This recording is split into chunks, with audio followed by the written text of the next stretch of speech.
we're done. Just so you know. Thanks a lot. This meeting is being held in compliance with the Brown Act. SCAG offices are open for members of the public to attend and participate in person. Instructions for providing public comment have been provided in advance and are also included in the agenda packet. If a member of this body is attending remotely but is not at a location specified on the agenda, they may observe and comment as a member of the public, but may not participate in any member discussion or voting of this body. For all members participating remotely, please ensure your microphone is muted when not in use. Please state your name during deliberations and whether making a motion or offering a second. Any voting member or member of the public calling into this meeting by telephone can press *6 to mute and unmute. All telephone participants should identify themselves prior to speaking. SCAG encourages all members of the public to participate in its meetings. We are committed to holding meetings accessible to people with disabilities. For members of the public requiring ADA accommodation, please call 213-630-1410. SCAG offers free interpretation services for members of the public needing information in another language. Please call 213-236-1895.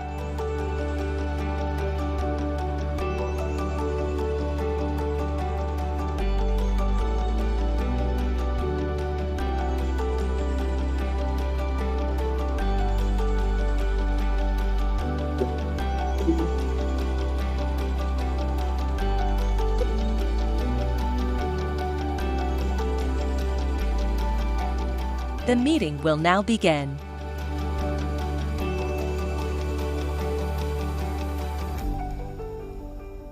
Good morning and welcome to everyone. I'd like to call the meeting of Thursday, November 7th, 2024, the Community Economic and Human Development Committee meeting to order. And thank you all for being here, and thank you all for being here virtually as well. I'd like to start today's meeting with the Pledge of Allegiance, and with upcoming Veterans Day around the corner, I'd like to ask the Honorable John Gabbard to lead us in the pledge, and thank you for your service, John. Please rise and raise the flag.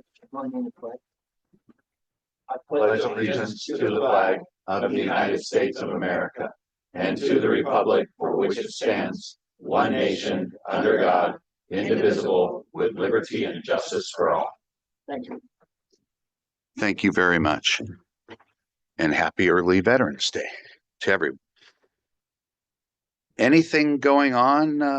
Let me ask the clerk. Do we have a quorum? Good morning. Yes, we do. All right. Anything going on in the last week or so that anybody know about? I don't know. Something exciting? Elections for some. Clippers won yesterday. And the Clippers, I was going to say, we also have the world champion Dodgers for those who are proud of that. So I know most of us can support that at least. All right. We'll move on to a public comment period, matters not on the agenda. I will now open the public comment period of the meeting. And staff, have we received any written public comments after the deadline of 5 p.m. on Wednesday, November 6, 2024?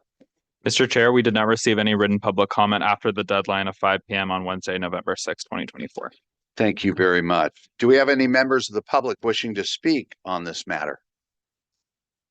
Seeing no one coming forward to the podium. Do we have any virtual? I don't see any hands virtually, but I'll look to the clerk. That's correct. No raised hands. And now I'll ask if I will close the public comment period for matters not listed on the agenda. And we'll move on to reviewing and prioritizing the agenda. Do we have any members of the CEHD committee who wish to prioritize or move an agenda item? Seeing no hands on that, we'll move forward to the consent calendar, including the minutes. Do we have any members of the public wishing to speak on this item?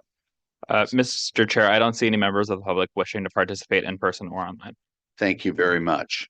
As a reminder, if a member of the body is attending remotely but is not at a location specified on the agenda, they may observe and comment as a member of the public but may not participate in any member discussion or voting of this body.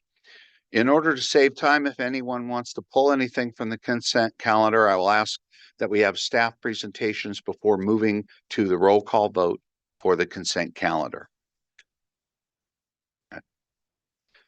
If no one wants to pull any agenda item, I'll ask for a motion to approve the consent calendar agenda item 1 and receive and file items 2 through 4. Move approval, Finley. Did you get that? Okay, thank you. It's been moved and seconded. I'll ask the clerk to do a roll call vote, please.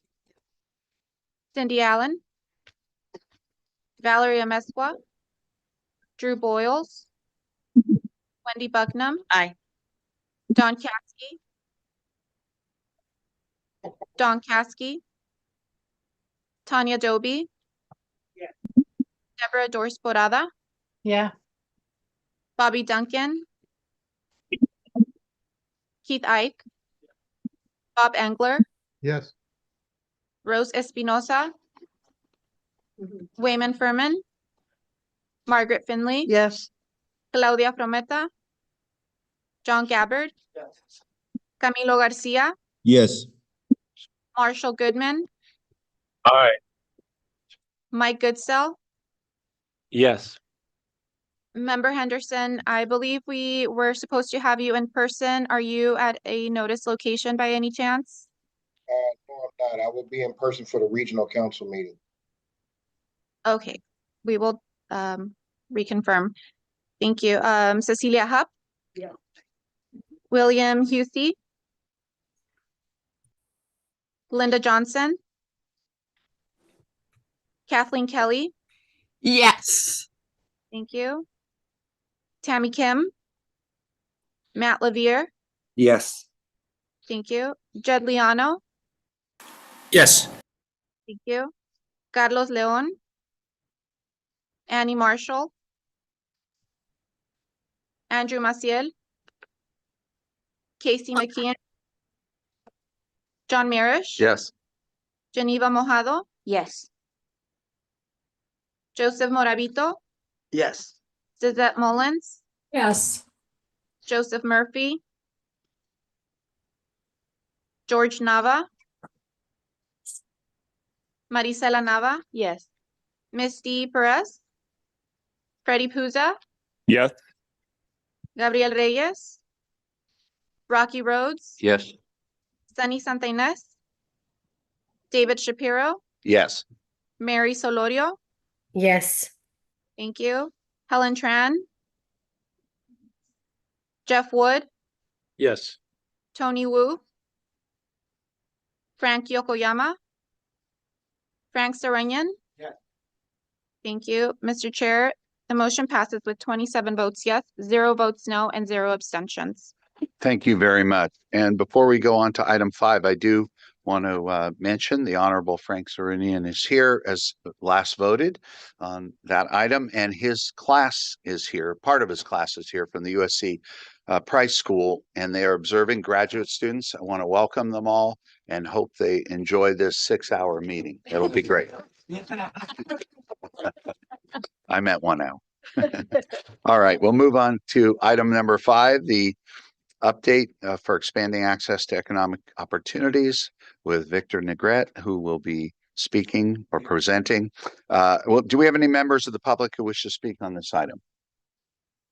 Mr. Chair, I do not see any members of the public wishing to participate in person or online. Thank you very much.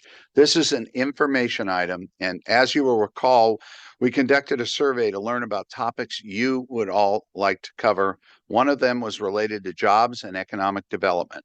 Today, we will receive an update on 2 projects related to SCAG's Inclusive Economic Recovery Strategy, known as IERS Implementation Grant Program, a core aspect of SCAG's vision for delivering inclusive economic prosperity to our region.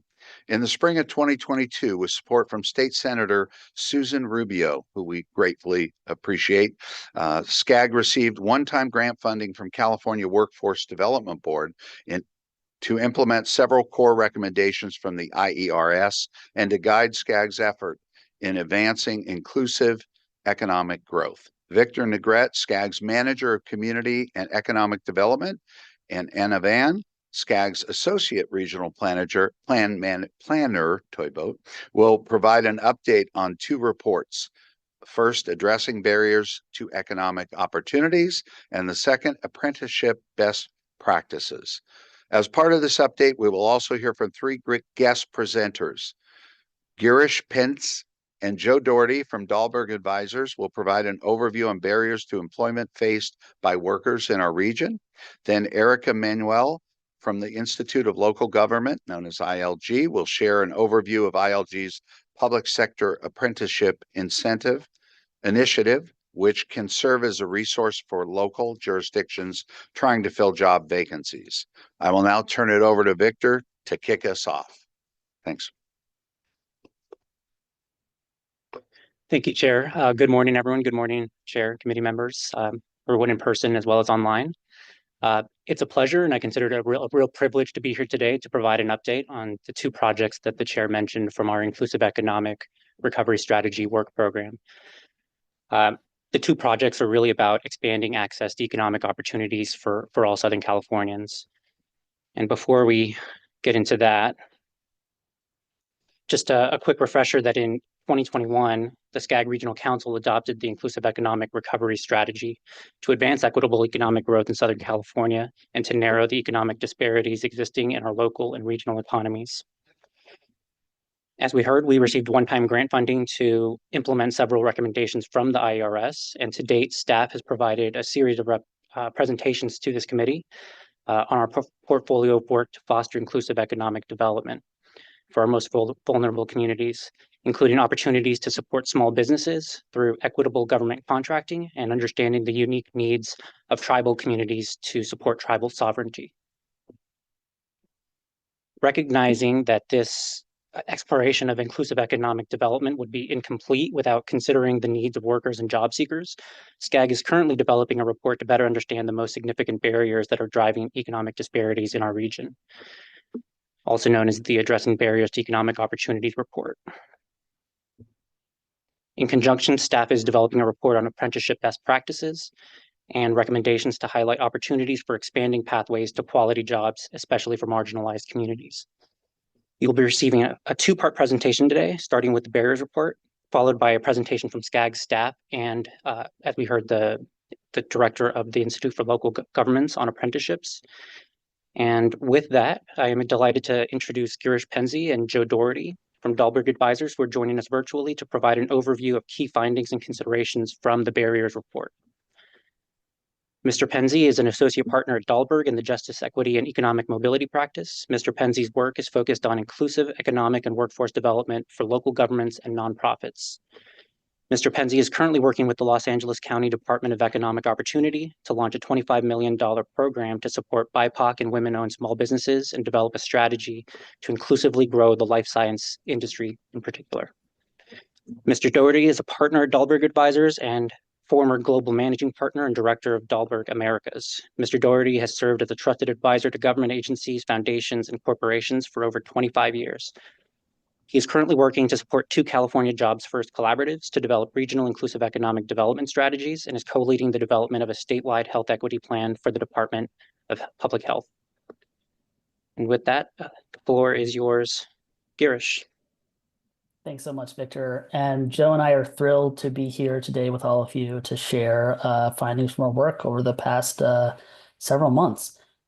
Just one quick AV point. I'm not seeing the button to be able to advance slides on my end. So can someone please give me access? Aha, there we go.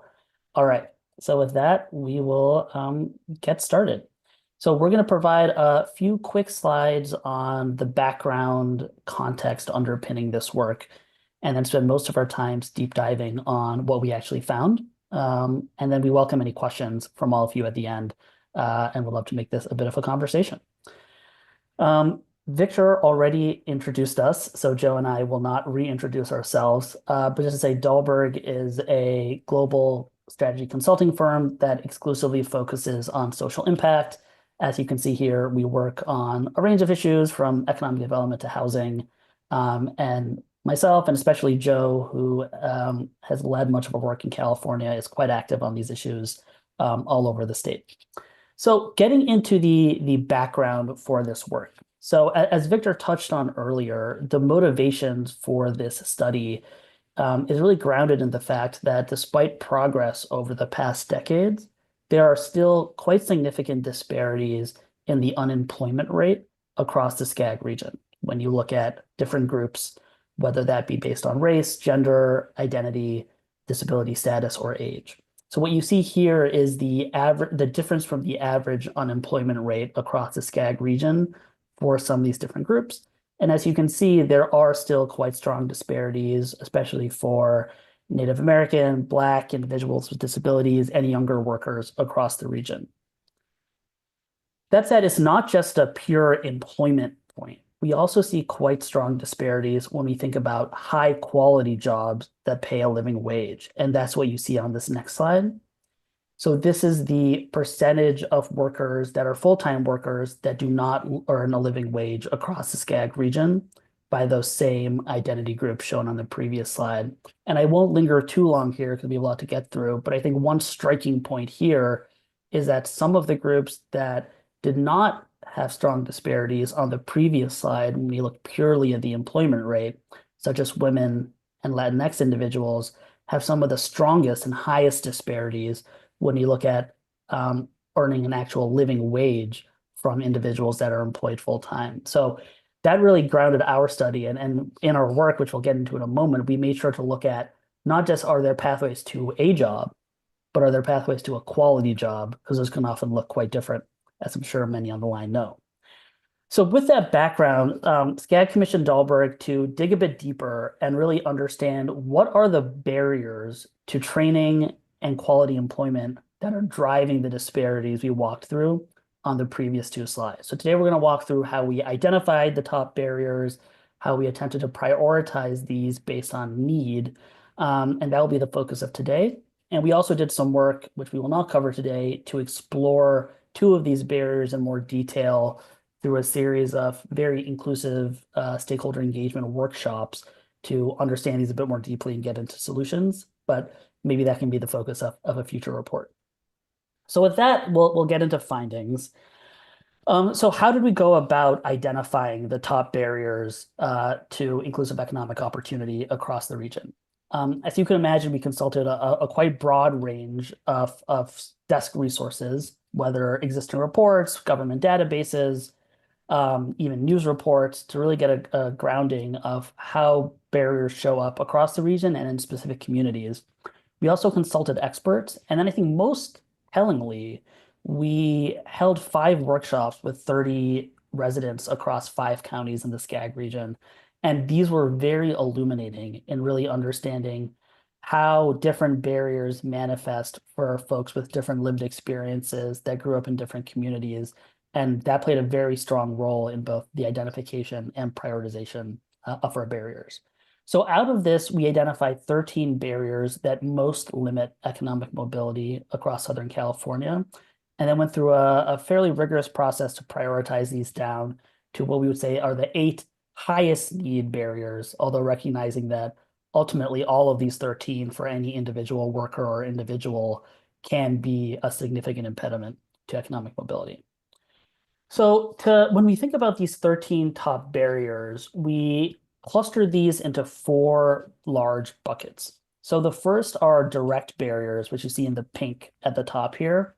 And these are the immediate obstacles that individuals might encounter along their training or job seeking journey. So access to information and networks. Do they even know about the opportunities that are out there? And if they do they have kind of the networks and the mentorship and the coaching that's required to successfully attain them? Do they even have access to training and employment opportunities? And as mentioned earlier, there was quite a difference between access to any opportunities, which actually there is a lot of access to any employment in most areas across the SCAG region, versus access to high quality opportunities, whether that's paying a high wage, being flexible, or meeting the other needs of workers where there is more of a gap. And lastly, there's skills mismatch, which is, are the credentials, the work experience, the skills that workers bring to the table the same as those that are in demand for employers? And that came out quite strongly in our research as well. The second layer are what we've called enabling support barriers. So these are the supporting resources that need to be in place in order for an individual or worker to get that job. This can be access to financial resources. We heard a lot, especially in our workshops, that things as small as $20 to pay for transportation to get to an interview or to pay for a suit for a job interview could be enough to stop someone from getting access to a job in a lot of places. Language and cultural and immigration support, affordable child and family care came up quite a bit. Access to digital infrastructure, as we all know, we're presenting on Zoom right now. The ability to engage virtually and work was a big one. And lastly, reliable and affordable transportation, given how vast the SCAG region is, and especially in some areas where you have to travel up to an hour to get to a job, this one also came up quite strongly as a real need. The third one is ecosystem level barriers that are more rooted in structures or systems that enable someone to even get to a point where they're able to seek a job in the first place. This includes housing, healthcare, and the broader education system. And lastly, you see on the right-hand side in green, a cross-cutting barrier that really does cut across all of these, which are structural biases and norms that limit access to these barriers and to training and jobs for specific groups. And that again came up quite loudly in our community engagement sessions, and I'll touch on that more in a moment. So these are the 13 that were identified through all the sources that we touched on earlier. And then on the next slide, I'll invite in Joe to talk about how we validated this by looking at some of the findings from the various California Jobs First collaboratives. Joe, over to you. Thanks, Girish. If you look at the slide, you can see that there's quite a lot of similarity across all the different Jobs First collaboratives. Ones that are in the SCAG region, others that are proximate to it, including Southern Border and over in Kern County, where we also worked. The Kern Coalition, which is the California Jobs First Collaborative there, yielded similar results. And I would want to call out one thing. When we looked at access to training and job skilling programs, one thing that's implicit in the slide that Girish showed before is access to paid apprenticeships and internships. The week after next, as you may recall, is Apprenticeship Week, so it's a very timely theme. But what we heard through focus groups is across the region is, look, I know that I can go do a welding program or whatever it is. I know the community college offers this, and in some cases it's affordable or free, but I can't take the time off work. I've got children to raise, and childcare is expensive. Transportation is expensive, as we saw. And so there's those barriers. Plus, I can't take, I'm working 2 jobs, for example, which is something we heard, and I just don't have the time, or I can't give up employment. I can't afford to give up employment to go immerse myself in a training program. So I would call out within that barrier of access to high quality training programs, specifically paid apprenticeships or internships. But otherwise, you can see that there's quite a bit of repetition. There's quite a bit of alignment across all these different regions in terms of what the key barriers are. Back to Girish. Thanks, Joe. And a great lead-in to the next presentation, which will focus on apprenticeship best practices. So appreciate you flagging that. I think that was the main point, that there was broad alignment when we went to speak with all of the Jobs First collaboratives, that these were the same 13 that others were finding when they did more focused research in each of their communities. So that's the identification piece. Now we'll talk about prioritization. So as we sought to try and prioritize these 13 barriers, which, as you can imagine, is quite difficult, actually, because as I mentioned earlier, any of these 13 is critical and can be the one barrier that stops any given individual from achieving their economic mobility goals. But we did try and figure out which of these 13 are the most urgent, are the highest need across the SCAG region. And this is how we did it. So we first prioritized based on worker need, and we broke that into 3 buckets. One is breadth. So how many people across the region are impacted by this barrier? The second is geographic coverage. Does it show up equally across all of the different counties in the SCAG region, or is it only really acute in 1 or 2? And the last is depth, which is really depth of disparity. So this is how deeply does this barrier impact SCAG's communities of focus? And are we seeing the really strong disparities that we talked about earlier manifest in this barrier itself, which then suggests that is most contributing to the disparities we see at the employment outcomes level. So we looked at that, and then we also looked at additionality, and this came through consultations with experts in the field, which is there a real need for more coordination, more convening, more funding, more initiative in this area, or is there already a lot going on, which signals relatively less need? So based on that, we prioritized. I'll walk through a bit of the findings, then we'll get to the prioritization. This is an example of how we did the analysis for one of those metrics, which is depth. So as you can see on the left-hand side, we used quantitative data. So this is workers earning a living wage in the SCAG region broken down by race. And as you can see, this is one where there were quite acute disparities both across race and as well as gender, which you can see in the bullet at the bottom. So we use quantitative data like this to show how severe some of these barriers manifested. And then on the right-hand side, what you see is how we also brought in qualitative inputs to make sure we are presenting a full view. So what you see on the right are two quotes from our community engagement workshops, which show how specifically for our Latinx participant, the lack of flexibility in minimum wage jobs really made it difficult for him to feel like he had a quality job.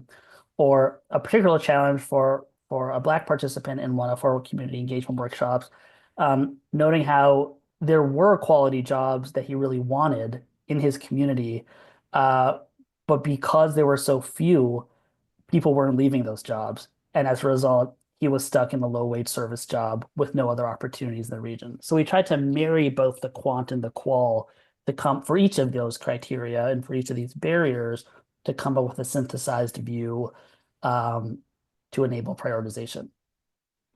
And then, as I touched on before, I think the other really crucial piece were these community engagement workshops, which really brought these barriers to life for us. So you can see on this slide both the different community-based organizations who helped us host these workshops. And on the right, you can see how workers, individuals in these workshops prioritize the 13 barriers that we showed earlier. And one thing that's actually quite striking, because we were doing this work in parallel, is actually all of the barriers that the data were pointing to across breadth, depth, geography as being the most urgent were also the ones that were prioritized in our community engagement workshops. So we saw very strong alignment there. I'll just call out the one that had relatively less was child and family care. And we have a personal hypothesis that our focus group skewed quite male. And we wonder if that might be why that one did not come out as strongly, because I think in the data, in expert interviews, that one did come out as a real need, as you all can imagine.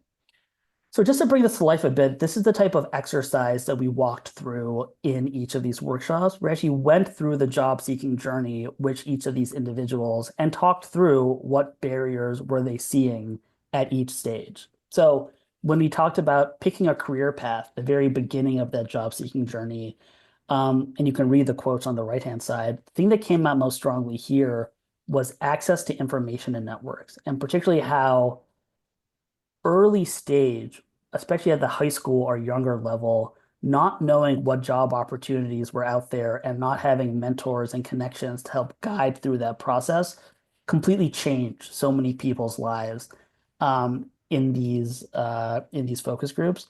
But on the flip side, we also heard very powerful stories that the second someone was connected with a nonprofit or an organization that was able to provide that information, it was like a complete 180, and they finally felt like they were empowered to transform their lives. So I think there's a real question of how can we make sure those information and networks are available to more people and earlier so everyone can benefit from that kind of access.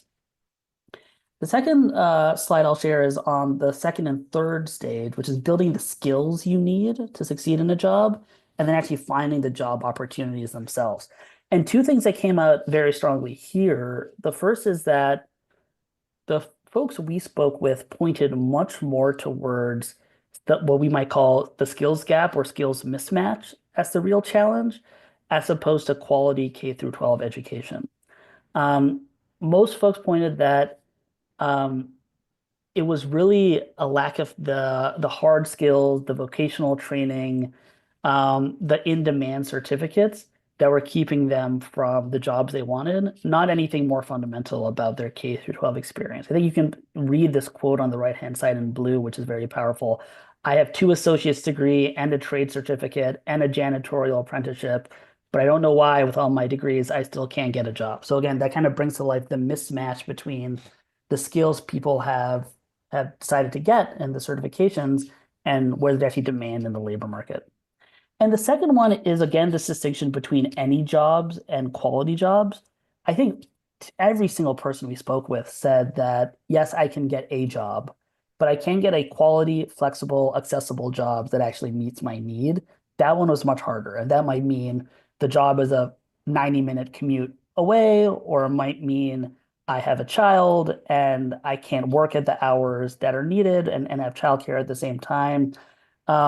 And this was particularly acute, as you can see in the quote at the bottom, in a few specific regions where there were particularly acute transportation challenges or only certain types of jobs available that made it particularly hard to find quality jobs. And as a result, that's somewhere we really honed in. And then lastly, it's actually getting the job, and then life happens, life changes. So it's kind of navigating that continuous change process that we all know in today's economy.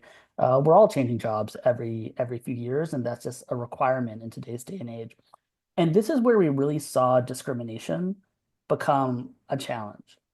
We spoke with many people that had previous involvement with the justice system, and it was quite heart-wrenching actually hearing how they had gotten everything in place, but because of that criminal record, still were finding it very hard to actually get the jobs that they wanted. And there were broader discrimination as well based on race and gender that came out quite a bit in our workshops as well.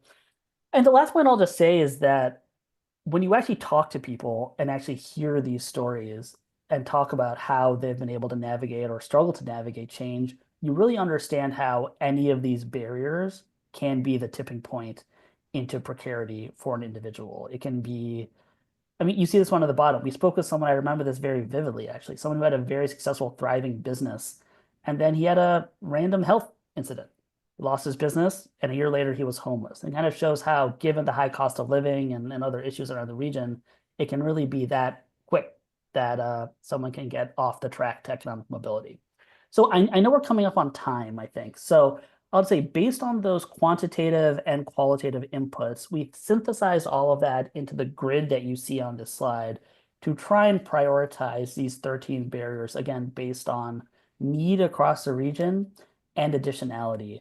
And based on that, we've prioritized these top 8 barriers that you see at the top of this grid: access to information and networks, housing, skills mismatch, which I touched on earlier, child and family care, access to high quality opportunities, but not access to any opportunities, which was deprioritized, structural biases and norms, access to financial resources, and transportation. So those were the 8 that were prioritized throughout all of these work. And you can see the 5 that were lower priority, although frankly still important, at the bottom of the slide. So before I wrap and open it up to Q&A, just the last slide we have, what does this all mean, right? What is the so what of all of this analysis that we did and this effort? The first is that, as I said, these 8 barriers do seem to present the greatest impediments to inclusive economic mobility across the whole region. So you can see that in the data, but as I walk through in some detail, you also really hear that when you talk to people that have faced challenges with their own job training and economic mobility journey. And they're the same 8 that I mentioned earlier, so I won't mention them again.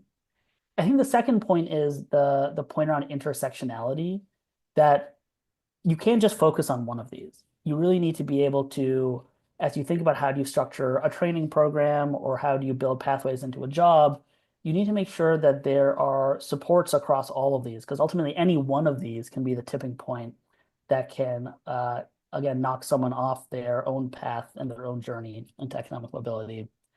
But I think the ultimate so what is that in general, as we think about economic and workforce development programs, we would suggest that at a minimum, they account for these top 8 in the program design to make sure they are as accessible as possible to individuals in low-income communities and communities of color across the SCAG region.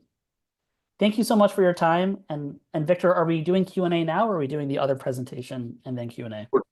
Thank you. We're going to go ahead with the second presentation, then take questions and comments after. Thanks. Great. Thanks so much.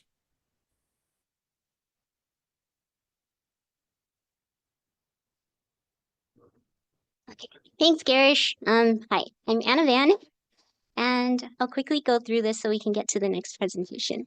So this next part of the presentation will focus on one strategy that SCAG is exploring to expand access to high-quality jobs, and that's developing a report on best practices and innovative examples of the apprenticeship earn and learn model. So in the United States, apprenticeships have traditionally been associated with the construction and building trades, like the photos that you see here. However, in recent years, there's been a big shift in this idea with increased interest and emergence. Anna, so sorry to interrupt you. Could you speak a little closer to the mic to get the, thank you so much. Sorry.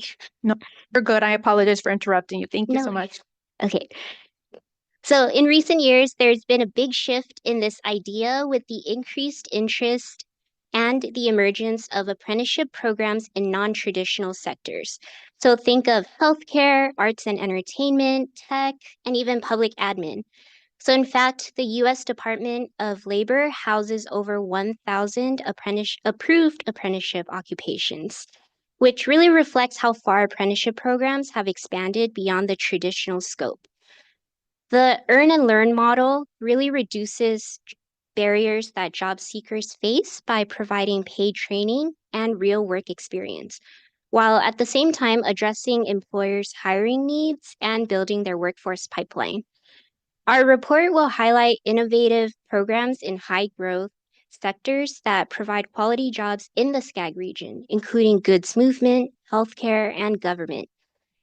And in developing the report, we've been speaking with leaders and innovators across the region, state, and nation to really learn more about non-traditional apprenticeship programs out there.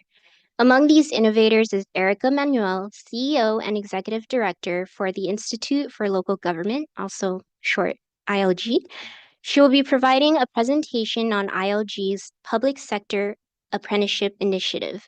The pilot initiative recently launched, so we're very excited to have Erica join us virtually to provide an overview to the committee, and hopefully it can serve as a resource for you and your jurisdictions.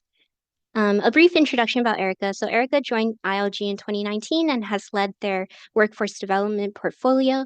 She also currently serves in numerous leadership capacities representing the public sector and related to workforce initiatives, including her role as the chair of the Public Sector Subcommittee of the state's Interagency Council on Apprenticeships. So with that, I'll turn it over to you, Erica. Wonderful. Thank you so much. I still see the old presentation, so if I can have the next slides and the controls, I will happily move that forward. Wonderful. Thank you all for that introduction and for the incredible background that was just shared by the other presenters. I will not belabor sort of some of the introductions that I think Anna provided as well as our previous presenters, but I do want to talk about an opportunity that we have at the Institute for Local Government to tackle the public sector labor shortage with registered apprenticeships. First of all, let me just start with the basics on Institute for Local Government, just to set the stage for you all. And again, thank you for allowing us to present. So the Institute for Local Government is a local nonprofit organization. It's local to the state of California. We're really focused on local governments. And the workforce team at ILG includes myself and Rafael Aguilera, who's also on the line today in case you have additional questions. We've also got a larger team behind us that really does connect the dots around all of the issues that are really of importance to local governments and some of the key areas that in implementation space are critical. So what we do is we work very, very closely with cities, counties, and special districts primarily on training and education. We're the training and education affiliate of the League of Cities, CSAC, and the Special Districts Association. So quite a few of those SCAG members are connected to the agencies and associations that we work really, really closely with as our main affiliates. The difference between them and us is that those associations are focused a lot on advocacy. They're a lot in the Capitol. They're pushing bills. They're pushing some of the legislation. We take it at the next level. We take it at the level that's on the ground in the implementation space. And the intention around that is that once you have that direction, once you have those requirements from the state or the feds, you've got to figure out how to implement effectively as local leaders. And so that's what ILG does. And our areas of program focus are really around leadership, around workforce development, around public engagement, and sustainability. And I say that and I provide that context because when we think about economic mobility, when we think about workforce development, we think about the public sector, there is a lot of intersectionality across the program areas that ILG sort of focuses on and the ways that we can connect some of these dots.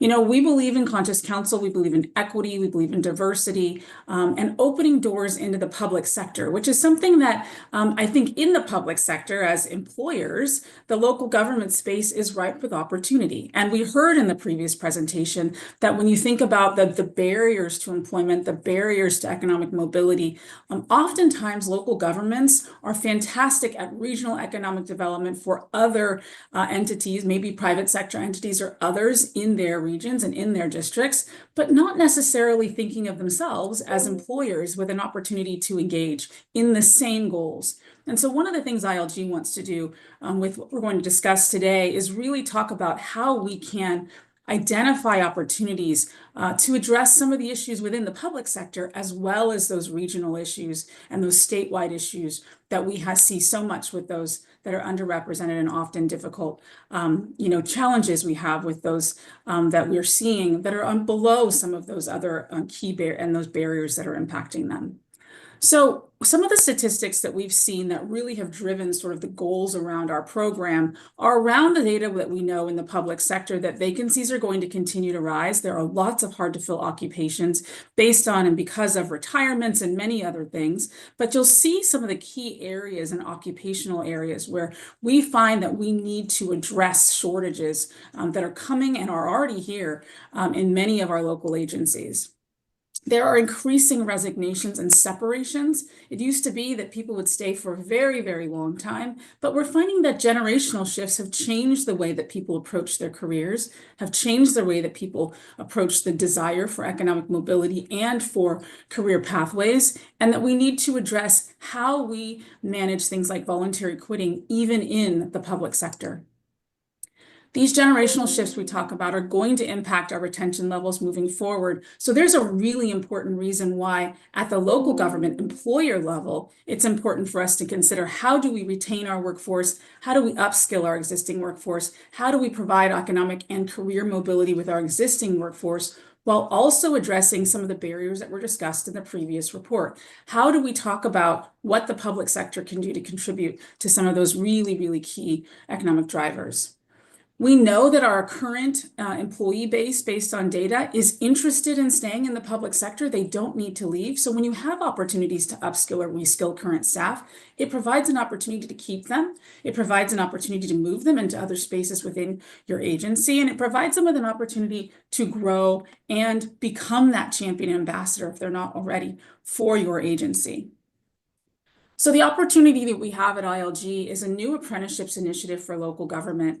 I'll go quickly through these slides because I think you've heard quite a bit about what a registered apprenticeship is, but what we don't think about is how can we apply it to that very unique workforce structure that is local government. Many of you know that the local government public sector kind of jobs are very complex. We have a number of unique kind of relationships and dynamics within the labor market that complicate our hiring, our retention, a little bit different than maybe the private sector does. But registered apprenticeships right now are experiencing a really fascinating sort of sea change in their approach. And because of this momentum, we have an opportunity to think through how the public sector can really leverage this work and this opportunity. So buzz is growing around it. We know the local government workforce is struggling. Unions are at the table and they can be a huge ally in this effort. And there is lots and lots of funding that is available for local agencies and for this effort to support the work. Registered apprenticeships, as you've heard, are an earn and learn model, and the non-traditional component of it really does lend itself to some of these local government jobs like mental and behavioral health, human resources, advanced manufacturing, agriculture, education, accounting, IT. When you think about in your local agencies, places where you're having a hard time filling, even at the entry level, these are spaces where the local government registered apprenticeship model can work, and those are the things that we are identifying as an opportunity for local agencies. Our model includes 4 different key players: an employer, an LEA, an apprentice, and the registration agency. And ILG would play the role of an intermediary in this work. And so as this kind of technical assistance provider, on the ground support for local agencies, focus on local government and with a keen understanding of local government, our role in this space of apprenticeships is to really help our local government partners figure out how to navigate this registered apprenticeship landscape and really work with them to identify ways to bring this model into their world, into their HR and workforce development strategies, and into this workforce opportunity for local agencies to grow not only their current staff for upskilling and reskilling, but also for new potential employees as well, particularly those that have traditionally been underrepresented in your workplace. We have multi-year grant funding. It's got a lot of support. As of July, we, in addition to the state funding we have from the High Road Training Partnership Grant and the Irvine Foundation and the Broad Foundation, we also have a Department of Labor grant that's really going to help expand this even further and provide federal optics as well. With that federal grant, it's 4 years, it's $6 million, and it's in partnership with Next Gen Policy and Clover Agency. And we'll be developing a statewide regional hub model for apprenticeships that's focused on local governments and schools. We're doing both planning, a pilot program, and an implementation phase that will encompass the full range of what a registered apprenticeship could look like in some key jurisdictional areas, as well as figuring out how do we customize registered apprenticeships for jurisdictions of various sizes, various geographies, and different, I think, qualities that will make it something that's scalable statewide. As an intermediary and program sponsor, ILG will help local agencies with a range of things and will spearhead a number of those kind of nuanced activities that really do address the challenge we've heard, which is that many local governments don't have the capacity to do this kind of program. And we sort of come in and assist with building that pipeline, building the support needed, helping get all of these pieces in place to build that program. These are the occupations we're targeting, and there are others, but we know that local governments are really struggling to fill some of these key areas, and so we will be working in our pilot phase to identify agencies that want to have pilots of these registered apprenticeship categories or others that they may share with us. But these are the general ones that we've heard based on research that we've conducted. And the pilot program is launching now. As we heard, National Apprenticeships Week is in 10 days or so. And so we will be really launching our program to the statewide audience for participation in those 10 days during National Apprenticeship Week. And with that launch, we'll be seeking participants of all jurisdiction types in the city, county, and special district area. We'll also be exploring interested K-12 districts, but for now it's city, county, special district. And for those that are selected for our pilot, we'll offer technical assistance, community of practice, access to technology, and a number of other services, including potential funding support and others. So we are looking for a number of agencies, but again, the key here is that we want to see different types of jurisdictions, large, small, different areas, different makeups, different geography, different demographics. We want to understand with our pilot how the program could scale statewide. And we're very eager to partner with our SCAG members. And if you'd like to explore that pilot, we would work through a stepped process that really does work with understanding your level of engagement, what you have in terms of your workforce needs, and then we'd understand your occupational demand. And then if this is a right fit, we'd formalize a partnership. Obviously, November is now, and so we certainly may not be able to participate and have you in the launch that we plan to have as a soft launch during National Apprenticeship Week, but we will be kicking off that pilot program and continuing to do soft launches and another formal launch later in 2025 of all of our pilot participants. But it really does involve having that support internally and then understanding the wraparound services, understanding the support that's needed, understanding how our high quality jobs can be an economic driver for the region, and how the public sector really can practice what it preaches when it speaks to the economic development and the goals of equity and mobility that we know that is so critical. Our program will include wraparound services, mentorship, support. That's what makes the apprenticeship model so special. And we will be targeting those 8 high areas of need that are identified in the previous report. This opportunity that we have now to earn and learn is really, really key. And we know that there are a number of ways that local agencies can customize these things to fit their specific goals. We hope that you will engage with us in some way. We're excited to stay tuned with more details about the pilot, and we hope you'll stay connected and informed with us. We do work with all 58 counties, 483 cities, and 2,500 special districts, and we certainly would love to work with some of the SCAG partners. And so we are eager to participate in some kind of engagement with you and hopefully share more about this effort as we continue through our program. Thank you. Thank you very much, and thanks to all 3 of you for presenting. I will now entertain comments from members of the CEHD committee. And first, we will start with Honorable Cindy Allen. Thank you very much. And thank you, Erica, for that presentation.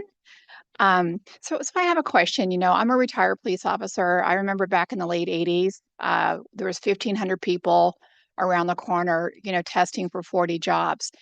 In the beginning of your presentation, you showed that law enforcement was what was number 1 on your list for having trouble recruiting, but yet in the pilot program, I don't see that they're not in your list as target.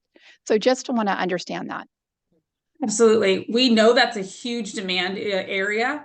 And we also know there's someone else doing that. So I know that there are apprenticeships in that space. They have a very strong apprenticeship program already. And so it's not because there's not demand. It's just because we're creating a sort of a separate lane for what ILG is focused on. But if there is interest in that other kind of public safety and sort of law enforcement space, there are other intermediaries that do that work. Thank you. The Honorable Jeff Wood. Thank you, Mr. Chairman. Just a couple questions briefly. I think on the first presentation, if I wanted to confirm that out of almost 20 million people, that there were only 30 people that were interviewed. That's my first question.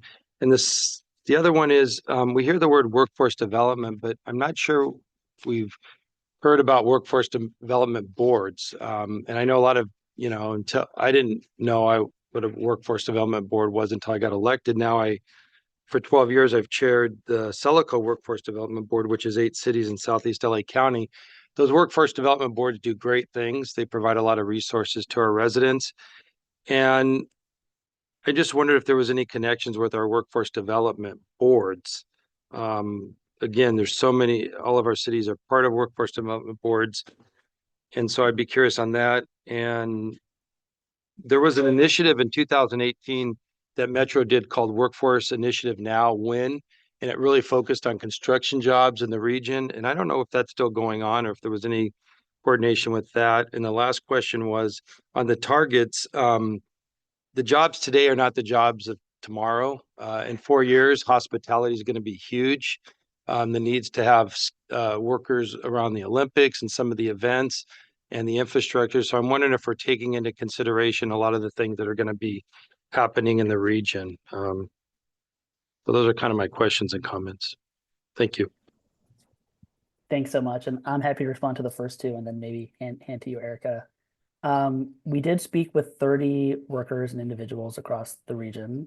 So that is correct, as well as 15 or so experts. I think the other thing I'll say in context of the workforce development boards, we also spoke to something like 50 other stakeholders across the ecosystem focused more around issues of workforce development and transportation. And that included several workforce development board representatives in it. So we did, in our kind of deeper dive, which we did not cover today, expand the pool of people that we spoke with as we did try and deep dive on some of those issues, again, with several workforce development board participants involved. So hope that answers the question. Erica, over to you. I'm happy to answer number 2 and number 3. Regarding workforce development boards, I agree. They're a huge partner in this effort and need to continue to be. We've been working closely and presented to a number of workforce boards, including 2 or 3 times at the California Workforce Association, identifying a number of partners across that. And we also have grant participation and partnership with some of the local regional workforce boards. They are key to this, right? And I think we need to engage them and make sure that they're connecting those dots, certainly in the public sector apprenticeship space. So agree, and thank you for bringing that up. As it relates to jobs of the future, it's a big part of what we're hoping to pilot. So you might have noticed on our high demand slide, we noticed IT, cybersecurity were examples of jobs that we know are coming, but maybe aren't as prevalent yet. Electric vehicles, and electric, kind of the electric industry, the green industry, and how that's changing. We've even looked at like sort of the lithium opportunity and how do we identify public sector jobs in that space. So I think the key here is, particularly with our pilot, but certainly in our implementation across local government, is we think about how do we transition from what we're doing now and what we need now to what we're going to need in the future. How can we be proactive in the public sector? I know that many of you are, but some agencies, if they're lower capacity, maybe smaller, haven't had that opportunity. We're trying to identify and really look ahead at how we can plan for those occupations that will be the occupations and the jobs of the future. How can we upskill and reskill existing and new staff to bring them into these jobs that will be high quality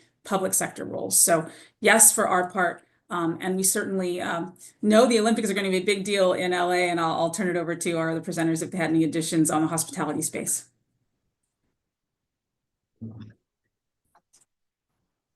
Okay, thank you very much. Next, the Honorable Margaret Finley. Thank you. I don't know how honorable, but thank you. You're always honorable. This has to do a little bit with what Jeff was talking about with the deep dive on community engagement workshops. I know you kind of have an asterisk there as far as the child and family care. And I know that also we're seeing the numbers of children that people are having. First of all, they're having them later, and they're not having as many, if they're having them at all. But you said here that the low response to child and family care could be due to the higher male participation in several focus groups. Now, again, maybe I have nieces that are one's in the military, one's in the public sector, and they're having a very difficult time with child and family care. Why was that not, first of all, why didn't you get more women involved with this? Because you're right, men, sometimes it's like the football game coming up this weekend is more important than, you know, what they're going to do with the kid this week because she's sick.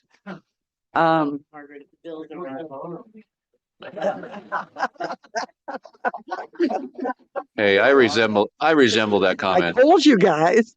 Anyway, do you have any thoughts on that? Yeah, it's a great point, and I think a few things. One, it was a drawback of our community engagement that we did not engage more women. So I think that's why we called it out, because you are correct. I think that was a challenge that we wish we had been able to speak to more women in those focus groups.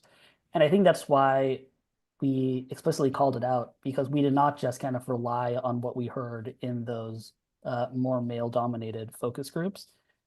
We spoke with other experts. Again, we had all these follow-up sessions with experts from across the region. And at Stahlberg, we do a lot of work in gender all over the country and all over the world. We know this is a problem. The data shows it, experts show it, our own lived experience shows it. So it was in our top 8 prioritized barriers. We do think it is something that needs to be focused on more going forward. And in some of the folks that we did speak with, it did come up as a very real barrier. So I hope, and I'm sorry if this was how it came across, we don't mean to minimize this barrier at all. In fact, it is one of the top 8 that we prioritized in our analysis. Okay, thank you very much. I appreciate your answering. Thank you. And now the Honorable Frank Zarunian.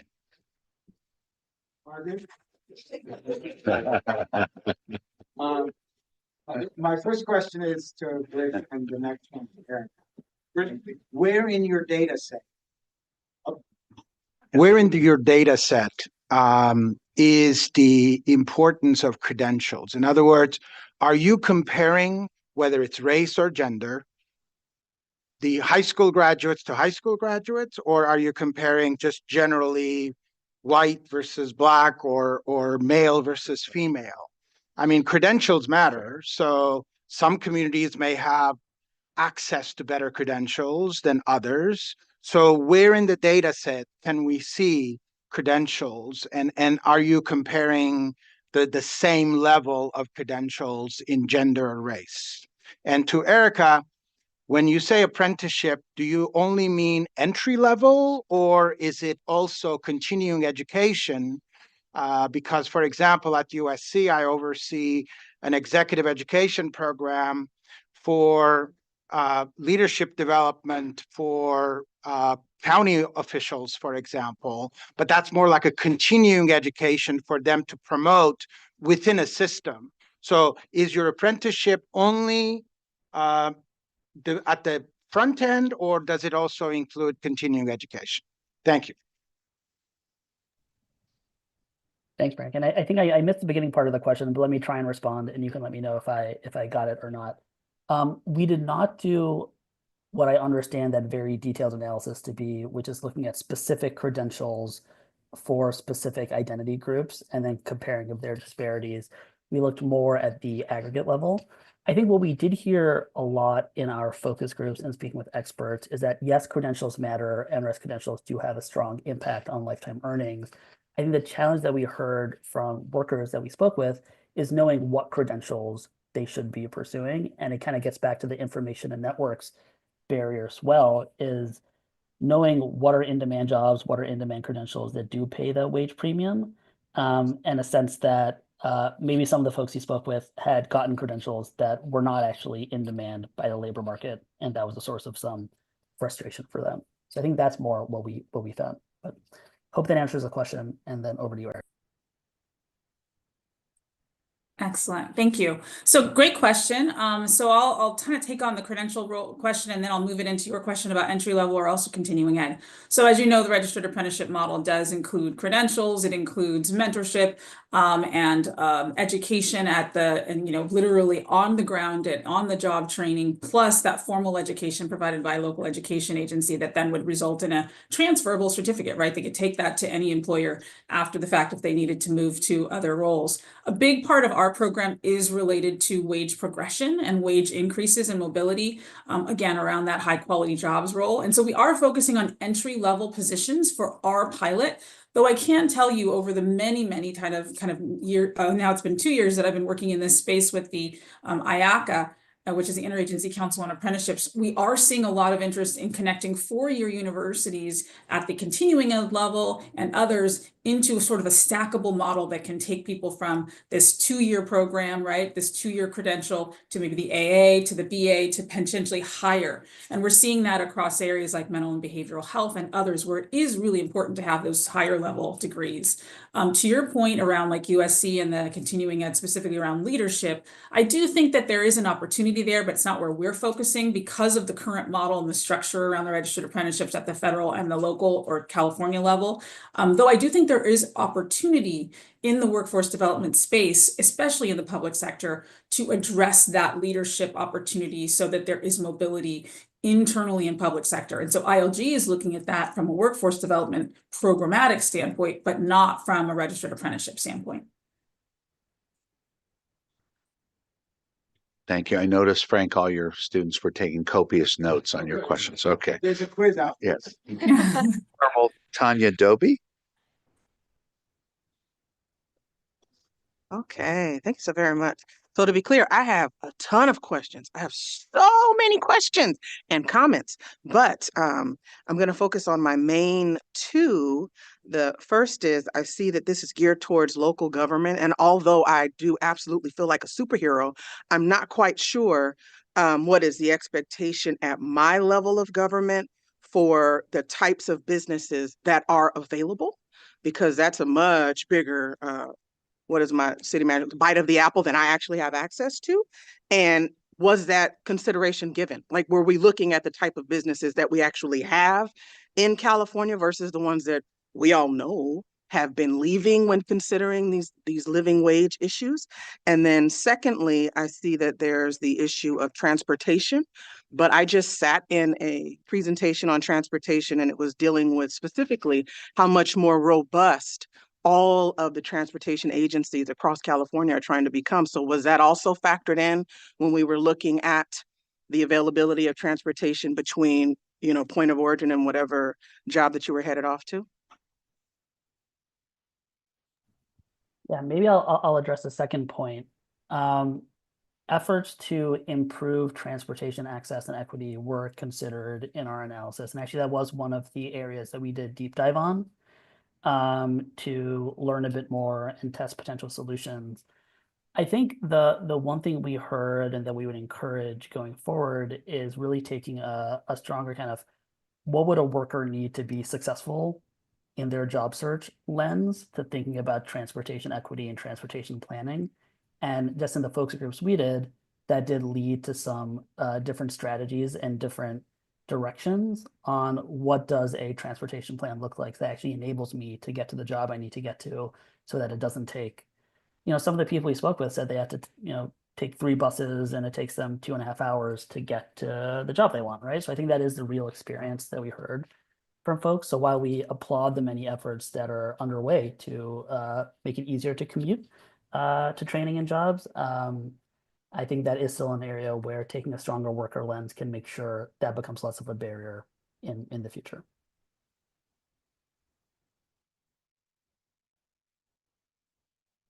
Thank you. Our business representative, Lucy Dunn.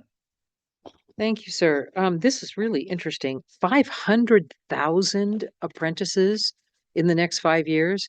That is astonishing statewide that you might be able to achieve that. So kudos to you. I do notice you've got cybersecurity listed and you've got information technology listed. Can you talk a little bit about artificial intelligence? The training on that actually will help government perhaps be more efficient and effective? Is there training opportunities and where does that fit in this portfolio? That's a great question. I'm literally fielding emails right now about an AI and local government, right? And how do we connect some of those dots? I think it lives within the IT and cybersecurity space primarily. Local government and government in general is still trying to navigate AI. I mean, we've been using AI in many ways and in a lot of levels for years. It just hasn't been called what it is, and it hasn't had the visibility that ChatGPT has given AI to the world. But I think certainly there will be opportunities for us to include that. It's not spelled out because the roles currently don't exist, right? So we can't apprentice a role that doesn't exist yet. We're apprenticing things that exist right now, and they're going to exist within the land of IT, cybersecurity, and those technology-related fields. And so what we can tell you is that our LEAs, which are our local education agencies, and ILG has a new MOU with the California Community College Chancellor's Office and across their ecosystem of community colleges. The curriculum is always changing, and I would imagine your 4-year universities are also responding to that with new curriculum, new training around what the future of technology is.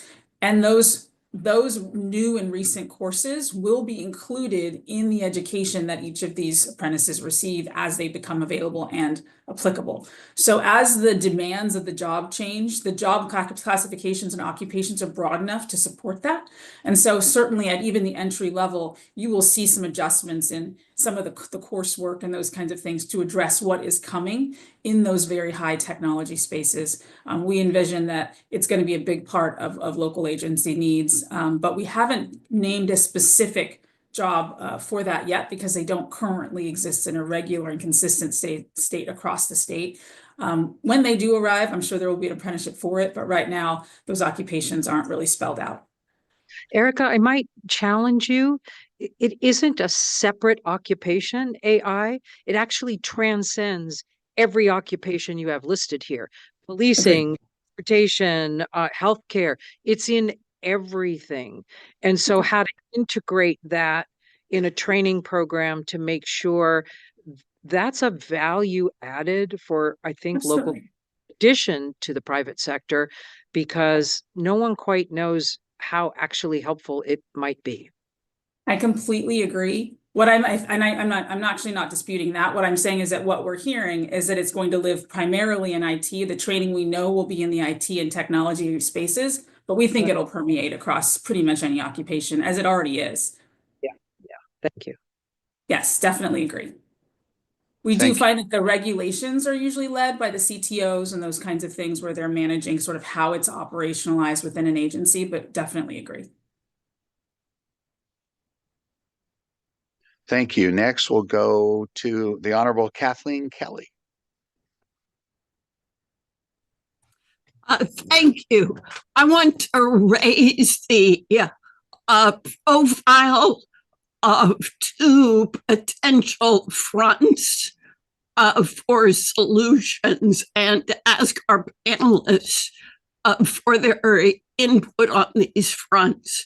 The first is the role of nonprofits in facilitating counseling for high school students that can fill that information networking gap.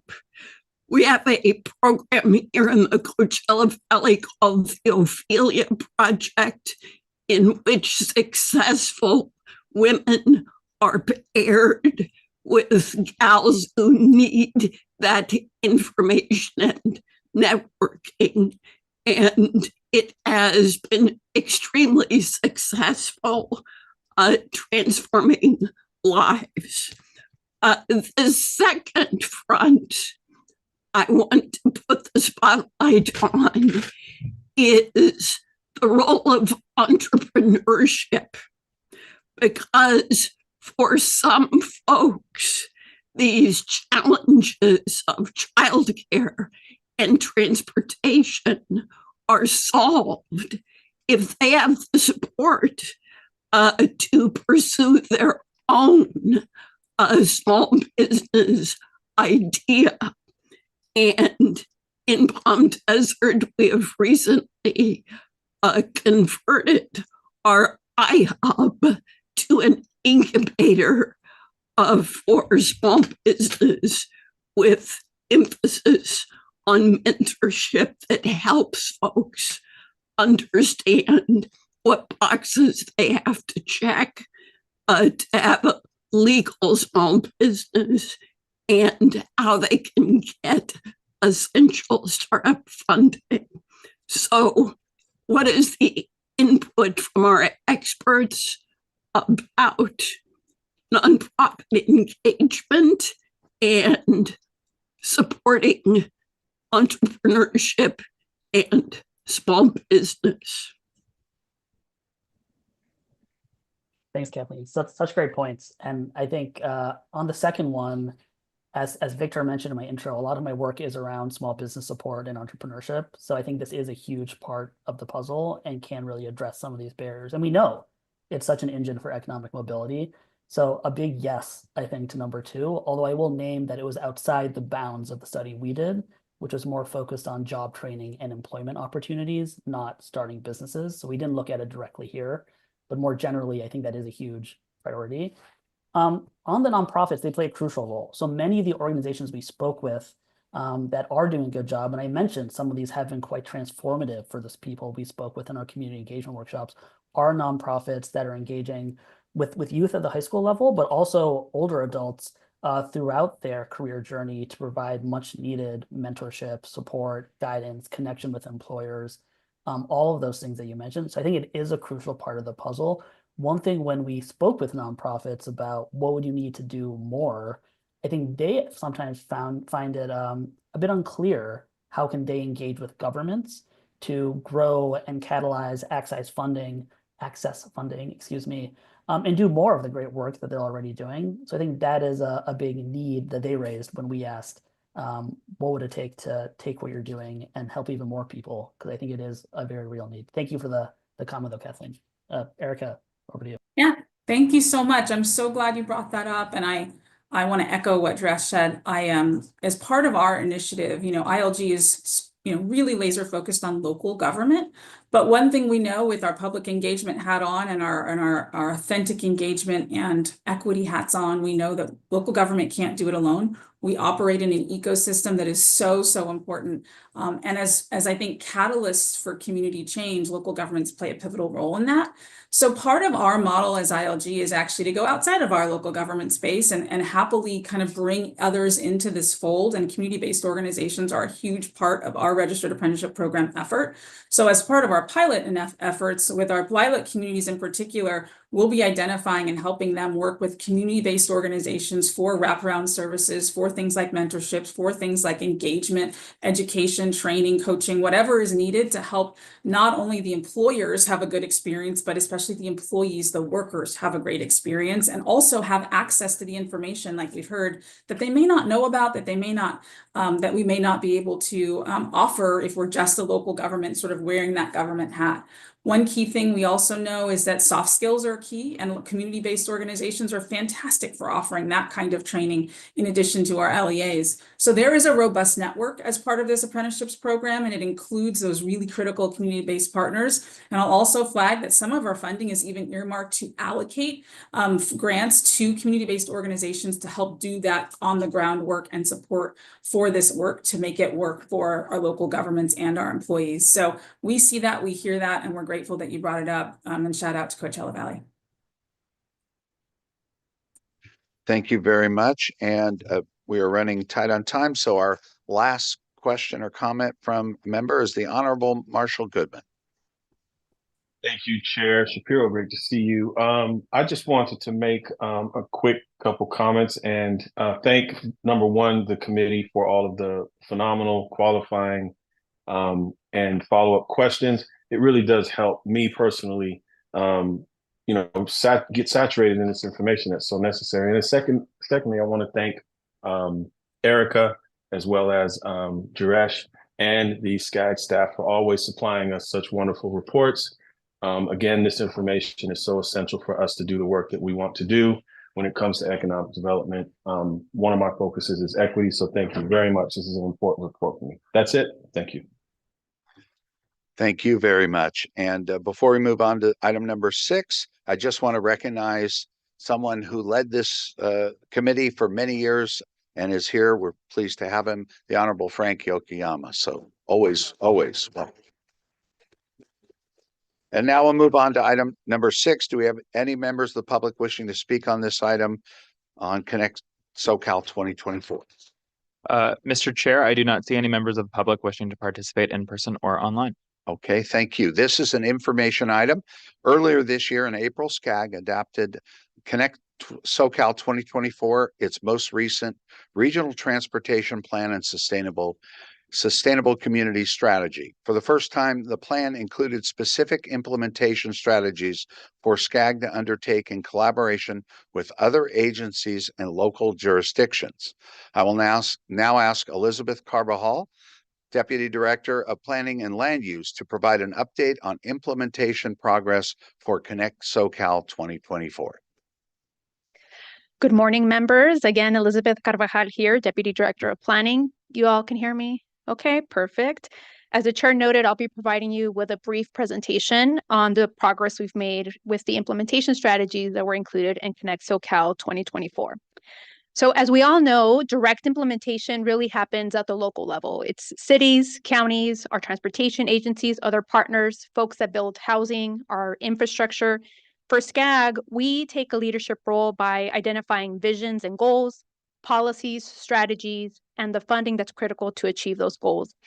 As part of Connect SoCal 2024, the plan included regional planning policies that provide guidance for the integration of land use and transportation to help us achieve our goals in Connect SoCal, and implementation strategies that articulate the priorities that SCAG can undertake to fulfill those policies and support our partners in that implementation. So we support partners through implementation through 4 key ways. One is collaboration and policy leadership. Another is federal and state funding to achieve Connect SoCal implementation. We have data collection, analysis, and research to advance our policy goals, and local technical assistance resources through programs like Go Human, our Sustainable Communities program, and of course, REAP. So this is the first report we're providing you on the progress on the implementation strategies since the plan was approved in April of this year. We've made progress in 71 of the 93 strategies. And again, this is the first report we're sharing with you. The strategies are organized around the regional planning policies that were included in the plan and the 4 goals of the plan, which include mobility, environment, communities, and the economy. For the purpose of the presentation today, I'll focus on the goals that are more centered on the focus of CEHD, which is communities and economy. There is a far more detailed staff report and information on all the strategies in the report, as well as the presentations in there as well.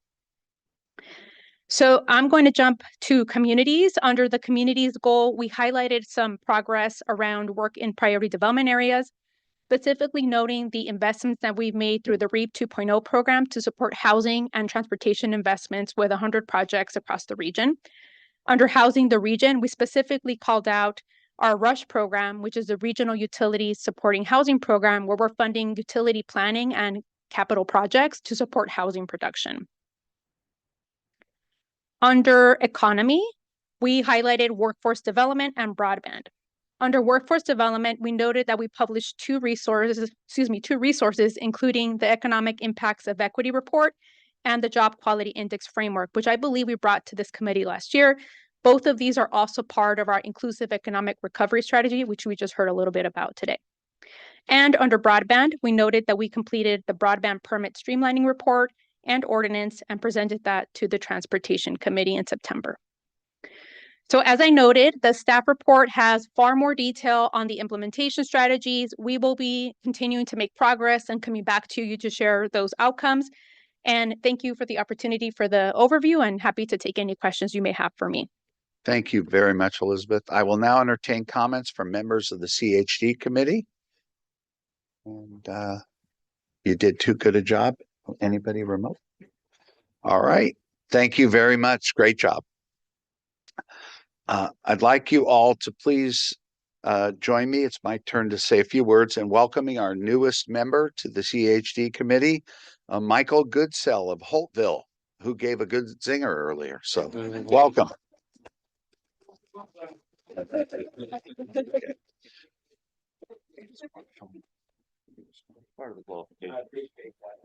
Leave it. I'm an educator myself. Use your mic. Mic. Okay. Microphone. Got to say that again. Okay. First, my apologies. I didn't mean to offend to the Honorable Margaret Finley. Yeah. And I'm an educator myself. I'm impressed with this field trip, but I'm so close to the border, I don't think I can get all my kids here. But I've really enjoyed the discussion today, and I appreciate being part of this with you all. Thanks. Welcome. That's great.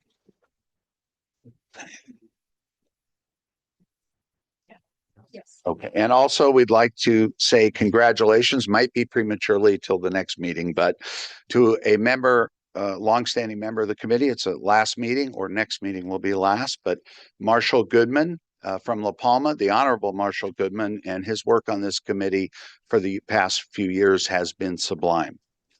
That's thank you for I see what you did there. I see what you did there. Thank you very much. I appreciate the acknowledgement. It's been a pleasure.